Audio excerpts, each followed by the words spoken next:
Copa আমেরিকায় quarter ফাইনালকে সামনে রেখে হিউস্টনে অনুশীলন শুরু করেছে আর্জেন্টিনা দল। অনুশীলনের সবকিছু ছাপিয়ে কোচ লিওনেল স্কলানির চোখে এখন চোটে আক্রান্ত লিওনেল মেসির দিকেই। কোয়ার্টার ফাইনালের আগে মেসিকে পূর্ণ ফিট অবস্থায় ফিরে পেতে আর্জেন্টিনা দল এখন মরিয়া। আগামী শুক্রবার ইকুয়েডরের বিপক্ষে শেষ ৮-এর লড়াইয়ে মুখোমুখি হবে আর্জেন্টিনা। সাম্প্রতিক সময়ে চোট নিয়ে বেশ ভুগছেন মেসি। সর্বশেষ কোপা আমেরিকার গ্রুপ পর্বের দ্বিতীয় ম্যাচে চিলির বিপক্ষে খেলার সময় আবার চোটে পড়েন আর্জেন্টাইন এই অধিনায়ক। সেদিন চিকিৎসা নিয়ে ৯০ মিনিট খেললেও স্বস্তিতে ছিলেন না মেসি।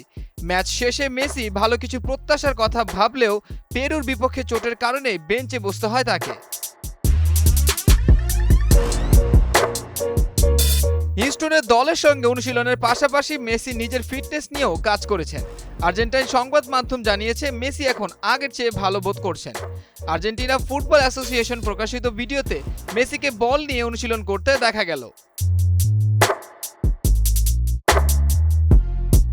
টিওয়াইসি স্পোর্টস জানিয়েছে মেসিকে ইকুয়েডরের বিপক্ষে ম্যাচে খেলাতে শেষ মুহূর্ত পর্যন্ত অপেক্ষা করবেন কোচ স্কলানি।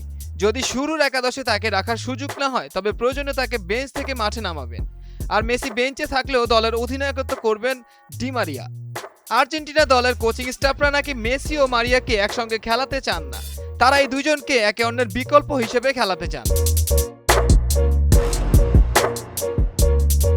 মেসি ছাড়া দলের তৃতীয় মিডফিল্ডার বাছাইও নাকি দ্বিধায় আছেন স্কলানি। জানা গেছে আর্জেন্টিনার মিডফিল্ডে রদ্রিগো দি পল এবং ম্যাক অ্যালিস্টার সুযোগ পেতে পারেন এবং তৃতীয় মিডফিল্ডার হিসেবে লিয়ান্দ্রো পারদেস এবং এনজো ফার্নান্দেসের মধ্যে হয়তো একজনকে বেছে নেবেন স্কলানি।